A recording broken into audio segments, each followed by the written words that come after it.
What's up guys, this is Gerard talking, welcome back to my channel. On today's video, I'll be talking about the two new banners that just got announcement. They are from Romancing Saga 2. The first one is Romancing Festival Leon, a hyped character because he is a very strong buffer and healer alongside 4 other characters. And there's also Romancing Festival Victor banner. I can tell you right now that the best banner is Romancing Festival Leon.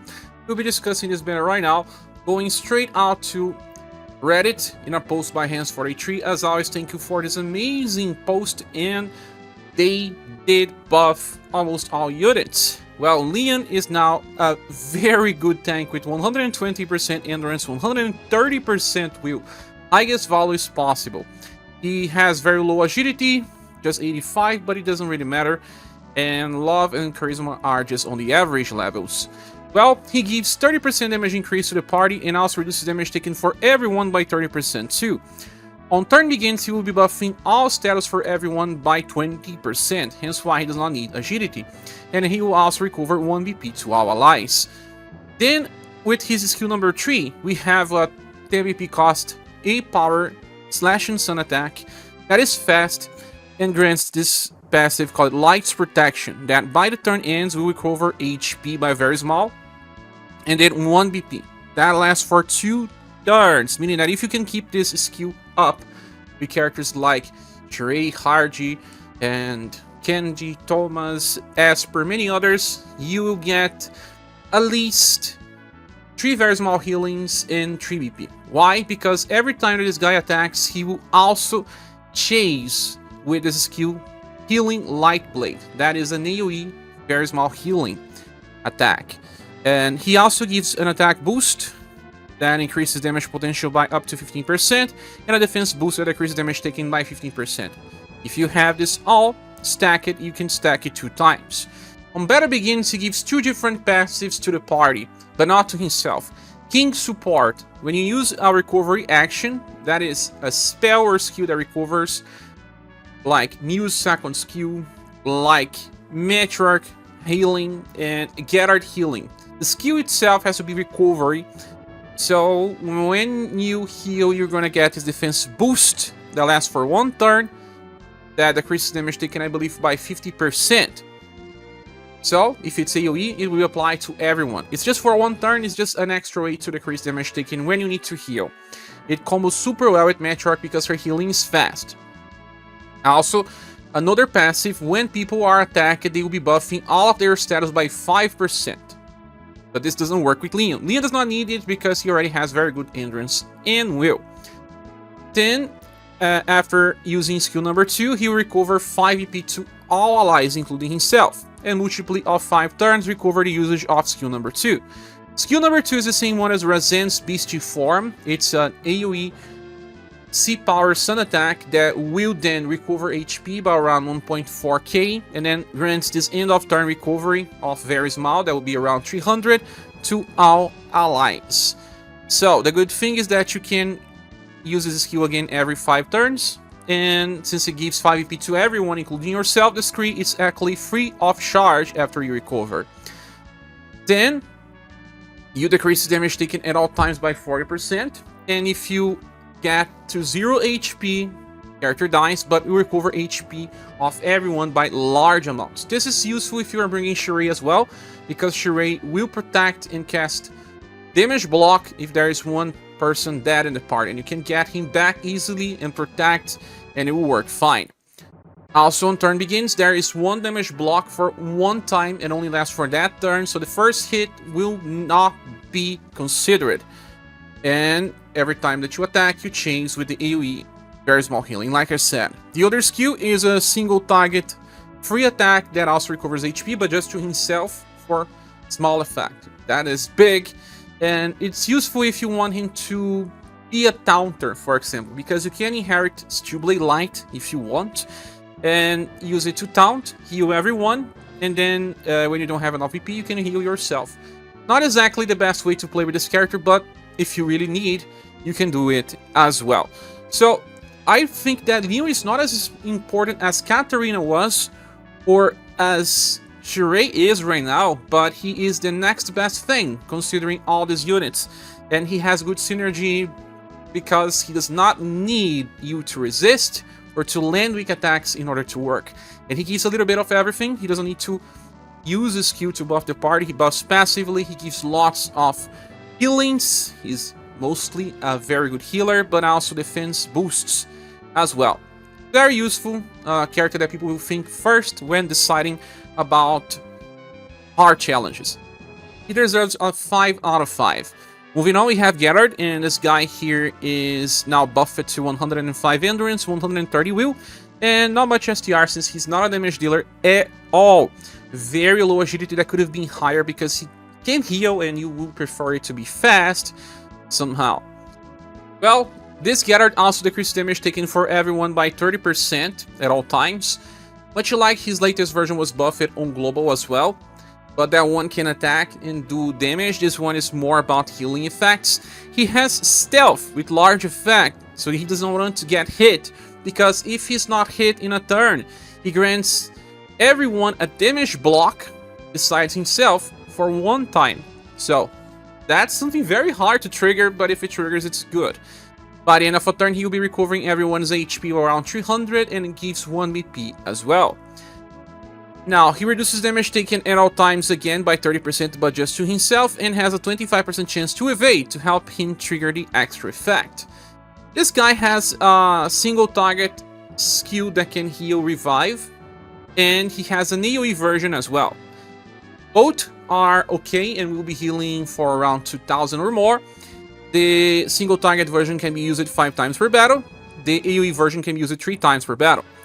But the AoE version can also clear ailments and remove any type of debuffs. That is something interesting because new bosses are trying to debuff you all the time. The best one right now is Muse, second best one is Sirius, and we still have Roseanne and Witch's Daughter, but they are getting old. But this can be very useful 3 times per battle, right? But actually, on turns multiply of 5, you will recover the usage of skill 1 and 3 by 2. Yes, so if you actually use this skill after every 3...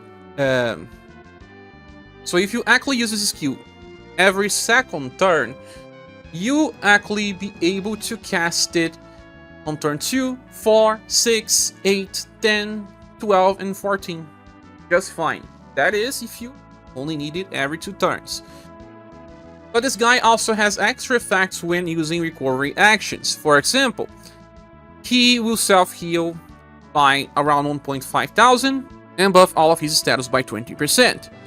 For turn 3 onwards, he will also grant the target's HP recovered by the end of a turn for 3 turns. That's very helpful because if you think about it, 3 very small healing, it's very close to what you get with 1 small healing. That is equal to 4 times a very small effect. Then on turn 5 onwards, he will also grant a revive. If you are unconscious by the end of a turn, you will revive with around 1,500 HP. One time, but since you will keep casting this, it is nice because it's the same thing that Death used to do. But in this game, now that we need to cast many defense boosts, if your character dies, it loses everything. Unless you are also running ScherBR, and ScherBR will actually cast something else later, and you can do lots of defense boosts again. It will be safer. But it's all about healing with this guy. He does not do damage.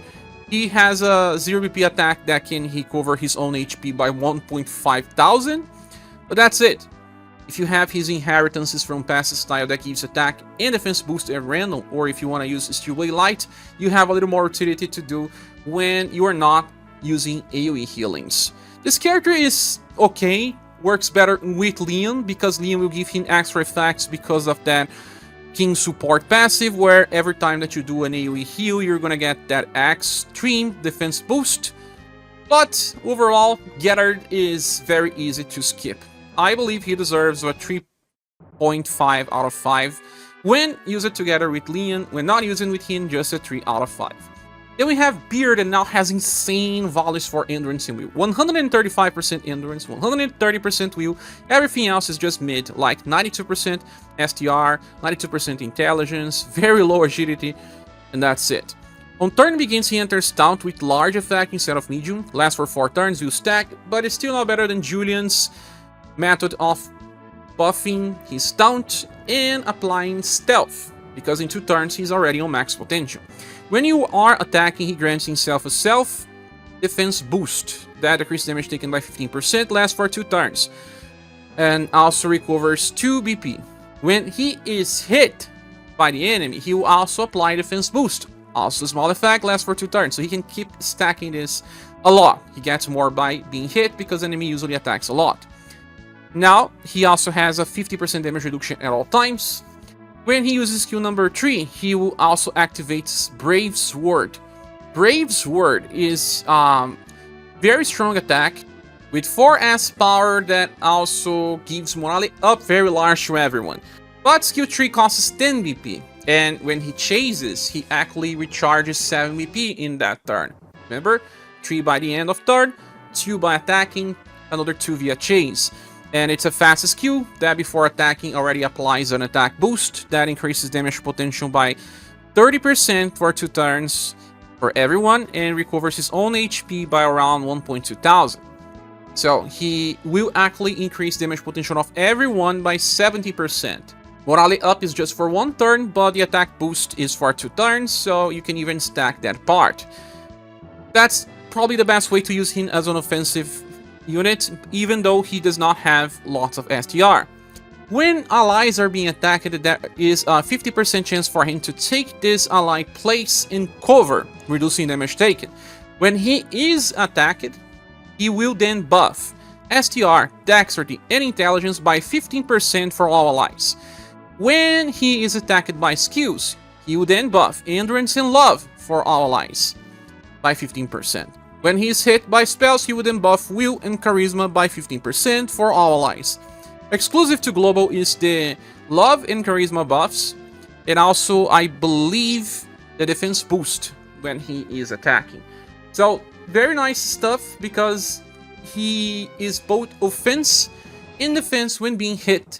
So, you can buff Will like Princess White Rose did in the past, and you can buff Endurance like Golden Ball did in the past. He has a little bit of all here. It's always better to buff Will than Endurance, but depending on the situations, if the enemy has just skills, it's super focused and you can focus on just buffing Endurance and Love.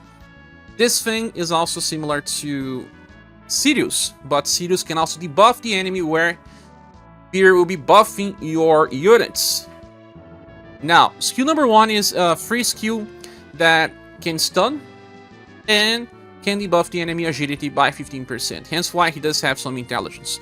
This skill 2 is an AoE 1 BP attack that can recover HP of everyone by around 250.